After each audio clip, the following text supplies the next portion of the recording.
Hey guys, welcome back to another episode of Entitled People. We got some more Reddit stories to check out today, so be sure to like and subscribe and let's get into it. I planted bamboo that overrun my neighbor's property over a security light. About 4 years ago, I used to live in a nice HOA in a small town in Texas and enjoyed having only one neighbor over my backyard fence. The plot was about 2 acres, and the other side of the backyard butted up to a hayfield. The stars were beautiful at night because of virtually no light pollution. Until the neighbor decided to install an incredibly bright security light over their back porch, aimed right at my back patio and bedroom windows. I tried to ignore it at first and put shades in the bedroom, but out on the patio, it was like having a bright LED headlight in your face all night. I consulted the HOA about adding a privacy addition to my fence to increase its height, and they said no because it's already at the 8-foot max allowed height. They said there was nothing in the bylaws or whatever about bright lights, so nothing they could do. Diplomacy. So I hated for this to be the thing where we finally had a formal greeting after 3 years of back porch waves, but I walked over and rang the doorbell with $20. I politely explained how the light was causing the aforementioned nuisance, and asked if there was any way I could convince him to point the light down or in a different direction, and even offered to buy him a case of beer with the 20, out of goodwill, and even a new motion-sensing light. He seemed nice and agreed to point it down. But after waiting a month, nothing changed. I went back to have another polite conversation, and he said he had changed his mind and was going to leave it on every night and leave it pointed as is.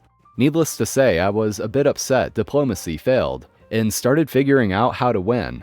If the military taught me anything, there's always ways to adapt and overcome.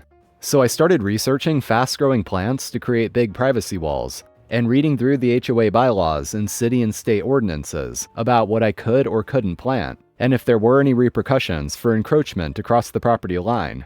I quickly discovered running bamboo, despite being very invasive, would grow super fast to make the neighbor's house and light disappear from view. And there was nothing on the HOA, state, or city books to prevent me from planting it, or cause legal recourse if it spread and grew on his side of the fence. The only thing he could do was cut anything that grew on his side of the line. So I pulled the trigger and planted a bunch of golden bamboo, which grows and spreads crazy fast in Texas, and grows up to 20 feet tall. I didn't care if it took over the fence line, because his house is 15 feet from the fence, while mine was 50 yards away. So I planted a bunch right against the fence, and only put root barrier on my side, to prevent it spreading into the yard. Within 6 months, his house and light were gone from view, replaced by a pretty bamboo jungle row at the edge of my yard. Within 1 year, he complained it was growing into his yard via mailed letters. They went right into the trash with no response. He rang my doorbell once, and I looked at him through the window, but just didn't answer the door. I unexpectedly sold the house and moved 2 years after planting for a career opportunity. It's been 2 years since I sold it, and I just checked the property on Google Earth, and his entire backyard is bamboo. And to think all this guy had to do was point his light down, and he wouldn't have had to deal with that. Karen decides she's going to direct the show. I work a lot of very high-end corporate events as a freelance technician. As my job dictates, I coordinate with the showrunner to get our run of show together so we can all be on the same page. This show, the showrunner was a bit frazzled, but very nice, which is pretty common. On show day, there's a lot of stress on them, so a big part of my job is to help calm their nerves and let them know that we got this. So the show starts and I'm directing it, operating the video switch between inputs, from a PowerPoint laptop, a Zoom conference laptop, and 2 cameras. As you can imagine, it's a lot of stuff to stay on top of. As the show's going along, suddenly a woman comes over to the tech table and starts talking to me during the show. A big no-no. Making demands on my switching methods. I want to see the people on the Zoom call only, she says. I politely acknowledge her request, and she goes back to her seat.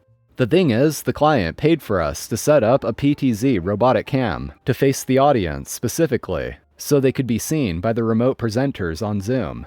And the showrunner had specifically asked me to switch to the audience during the Q&A part of the sessions. So I had been switching to audience members asking questions to the Zoom presenters, which apparently this woman didn't like. So the next session, we have a Zoom panel call going, and the MC picks up the mic to interact with the call. So my instinct was to switch to him, since he was on stage. and I assumed her request was about the audience members asking questions. It wasn't. She comes running up to the table asking, "Why is he on the screen? I told you I wanted them on the screen. Who's your boss? I told you this already." During the show, not before when it would have been appropriate. I'm not sure who the hell this person is, and at that point I'm close to telling her that I'm my own boss, and she can run the show the rest of the way if she wants, but it was time to break for lunch. To their credit, both the on-site AV manager and the showrunner apologized to me, and told me that she's generally a pain in the ass, who suddenly decided that she wanted to direct the show that she had not helped organize, but just wanted to throw her weight around. Rest of the show went great, and I was left alone by Ultra Karen. We all had a good laugh about her as we wrapped up the show. Entitled kid gets KO'd. So I live on a ranch and we own some cattle. Hay has been really expensive lately, so we needed to sell some cows to afford hay. We had a listing on Facebook Marketplace and some other places about cattle for sale. We had some cows ready for butcher, so we put them in another pen. A lady DMs us and asks if she can come to the property and take a look. We agreed on a time and then discussed what type of cows we had. The day the lady was supposed to arrive, she seemed to be running late. We waited and she didn't show up. Later she apologized for not showing up and she asked if she could swing by the next day. I told her that I was probably going to be doing some busy work, but I'll probably be free later in the day. So it was settled. Next day I was running some hay to our cows, and when I pulled into the driveway, her car was there. I get out and immediately I am met with, "Where have you been?" "Oh, you're here early." I said I was doing some stuff with the cows, but I've got some time to do this real quick. So I take her to the pen and she looks in. She points to the other pen and says, "Why are they separated? Shouldn't these guys be together?" "Oh no, we are butchering them this summer, so we put them in there so we can fatten them up a bit." "Butcher? You torture these wonderful creatures?" Now, I'm not one to judge someone who is against animal abuse. In fact, I am with them. Some of these big industries do treat their animals badly, and it's a problem. I am not one to do that. Cows give us food, so I make sure that my cows are taken care of properly. But what is this lady expecting? I don't care if people like meat or don't, or eat it or not. I could give two shits. But she came out to a ranch, a cattle ranch. There's bound to be cows heading for butcher. And I say, "Oh ma'am, I assure you, these cows are treated like kings. I make sure their death is quick and painless, but these are the cows you are looking for." She just scoffed. I take her by the pen we were supposed to be looking at. Well, she had a kid in her car. She was buying him a cow as a pet. She had a small trailer, probably only big enough for one cow. At this point, she called him out of the car. "So which one do you like?" she asked. "I like that one," said the kid. This kid had pointed to a calf. This calf was too young to be weaned, taken from his mom, so he would have to be sold with his mom. And I say, "If you want that one, you are going to have to buy that red Angus right there. That's his mom, and he's too young to leave her yet." Entitled person with the disgusted look says, "So I have to buy both?" "Yes, ma'am, but since she's a mom, she's very protective. So let's find another cow." "But mom, I want that one," said the kid. "My baby wants that one. He's just so cute and small. I don't want to get anything too big," said the entitled person. "So if that's the case, you should go look for some miniature cows. I know some sellers, and I can get you their contact information." "Yeah, but I'm already here," entitled person said. "Mommy, can I go pet the cow?" the kid asked. "No," I say. "Sure, sweetie. What's the big deal? He just wants to pet the cow," said the entitled person. Rule number 1 with cattle: be aware of your surroundings. If you see a cow with a calf and the mom is high-headed, don't go near it. This kid is too young to understand, but his mom is too f***ing stupid to look out for her goddamn kid. Now, the mom of the calf this kid went to go pet is a total bitch. She will not put up with anything. So the kid crawls under the panel, and he looked to be about 10 or so. Well, I had to try and go into the pen, but I needed a cattle prong. A cattle prong is just a long rod that delivers a light shock to the cattle. It's the equivalent of a shock collar to dogs, except it's just long so people can stay safe and keep their distance. Her son goes to touch the calf, and the calf's mom is giving all the warnings to stay the f*** away. He gets close to the calf, and it freaks out. Cows kick to the side, not to the back like a horse. So the calf kicked this kid square in the side of the head. He fell over and started screaming. So did his mom.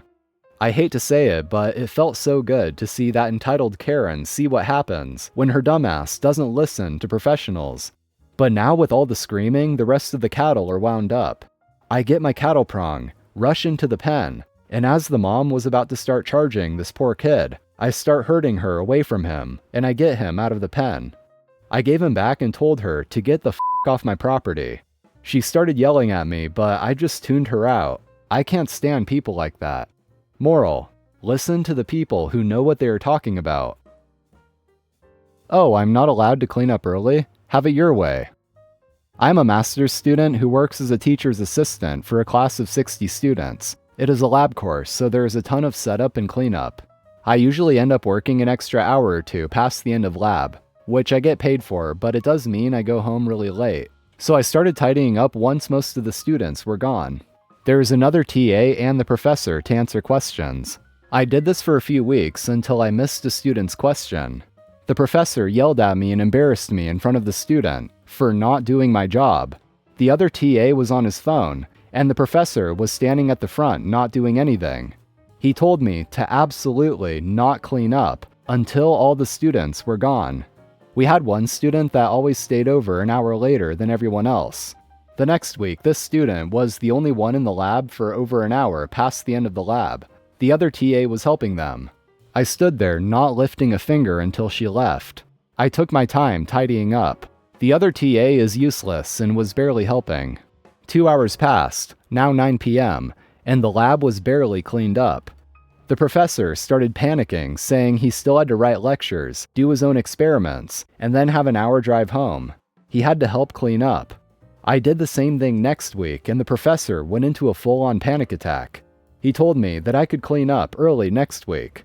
I told him that unfortunately the extra hours I put into cleaning for the last 2 weeks used up all my hours for the semester, so I wouldn't be in. I heard that the next week was an absolute show, and the other TA complained that they were there almost until midnight. Well, that's going to be it for today, guys. Be sure to drop a like, I'd really appreciate it, and also subscribe to the channel for more. So I'm out of here. Have an awesome day, and I'll see you next time.